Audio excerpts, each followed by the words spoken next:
Nos collègues n'arrivent toujours pas à prendre leur place parmi nous pour raison des changements non constitutionnels dans leur pays.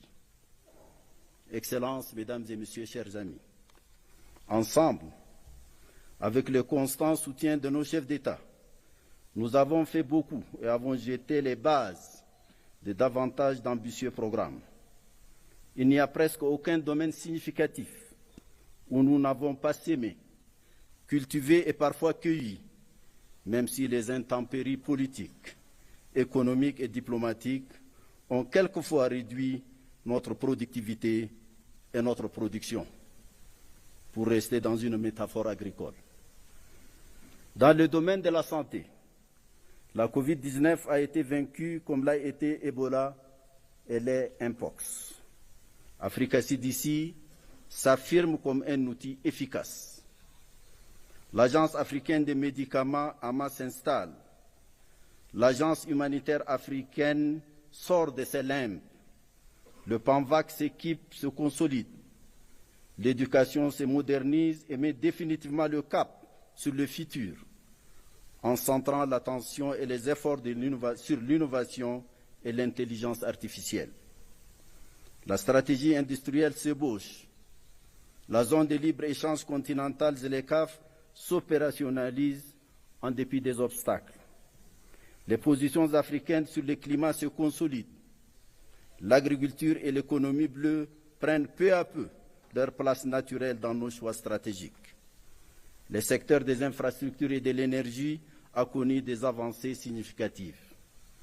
Presque tous les organes de l'Union et toutes les agences spécialisées, dont je vous fais grâce de la liste, se sont maintenus dans des progrès constants, tant au niveau de leur consolidation institutionnelle que dans la diversité des programmes et projets réalisés. La réforme institutionnelle de notre organisation a connu des progrès significatifs et se poursuit pour des conclusions heureuses. Nos partenariats internationaux s'élargissent et s'ouvrent de nouveaux horizons.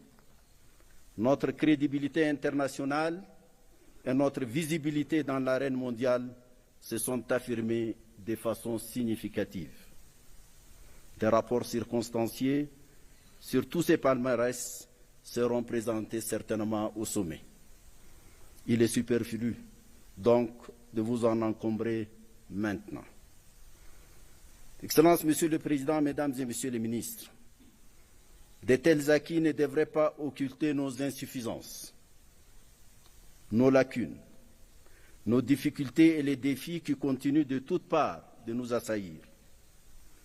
Des violents conflits continuent de tuer à une large échelle en Afrique.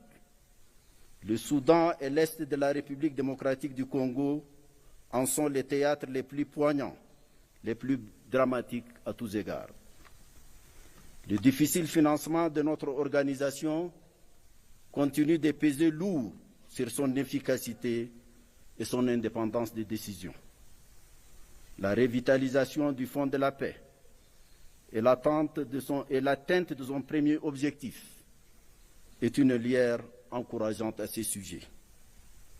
L'affaiblissement de la solidarité africaine et l'affaissement de son âme porteuse, le panafricanisme émoussent nos ardeurs et réduisent la portée et la résonance de notre redéploiement à l'échelle continentale et internationale. Cette situation est d'autant préoccupante que nous nous trouvons à un moment où le multilatéralisme, déjà en mauvaise posture depuis un certain temps, semble devoir faire face à de nouveaux défis et des coups de boutoir venus d'outre-Atlantique. Il nous faut donc nous ressaisir et le faire ici et maintenant. Excellences, chers frères et amis, bientôt un nouveau leadership va être élu. Afin de contribuer à lui paver la voie, j'ai attiré la haute attention de l'ensemble des chefs d'État et du gouvernement de notre continent par un écrit qualifié par un grand président africain de brûlot sur certaines questions dont la solution commande la survie de notre organisation. Je continue de croire de plus en plus que si nous ne nous saisissons pas rapidement de la question de notre architecture politique, de paix, de sécurité et de gouvernance, de la question des partenariats, du financement de l'organisation et des pouvoirs de la Commission et de son président, il y aurait franchement lieu de s'inquiéter sur l'avenir de notre organisation. Tel est le principal message que je souhaite transmettre en toute humilité à notre prochain leadership, auquel je souhaite plein succès. Dois-je, par ces mots, vous dire au revoir, la gorge serrée d'émotion et de nostalgie déjà pour votre conclave, la reprise de ma liberté et les joies qu'elle me procure, et c'est à cet instant ma plus agréable consolation. Le 15 mars 2025, j'aurai fini mon mandat et je ne resterai pas un jour de plus. Je vous remercie.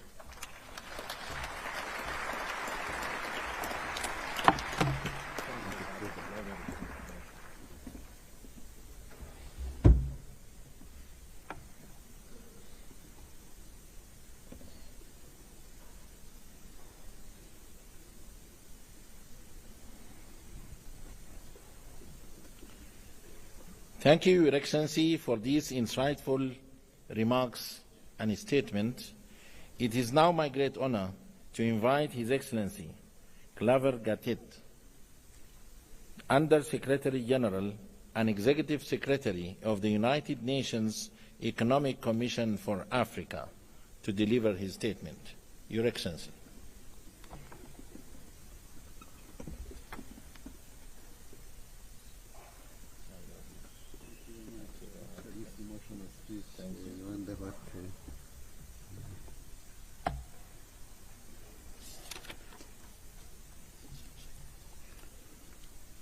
Your Excellency Dr. Mohamed Salim Mezeg, Minister of Foreign Affairs of the Islamic Republic of Mauritania and the Chairperson of the Executive Council of the African Union, Your Excellency Moussa Faki Mohamed, Chairperson of the African Union Commission, Your Excellency Gideon Timothemos, Minister of Foreign Affairs of the Federal Democratic Republic of Ethiopia, Your Excellency Dr. Monique Sanzabaganwa, Deputy Chairperson of the African Union Commission, Excellencies, Ministers are here present, Heads of Delegation of the African Union Member States, Excellencies, Heads of the representatives of the regional economic communities, international organizations and development partners, distinguished delegates, colleagues, good morning.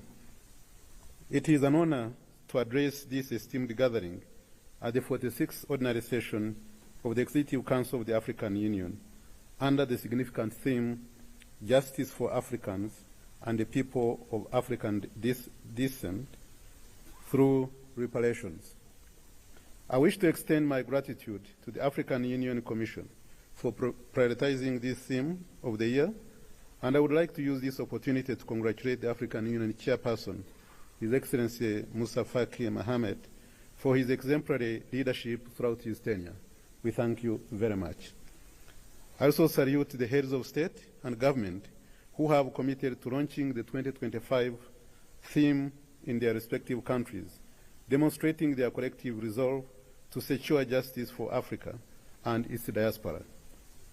Excellencies, distinguished delegates, we cannot contest the fact that the transatlantic slave trade and colonial exploitation robbed Africa of its people, resources, and dignity, and left behind inequalities that persist in global financial systems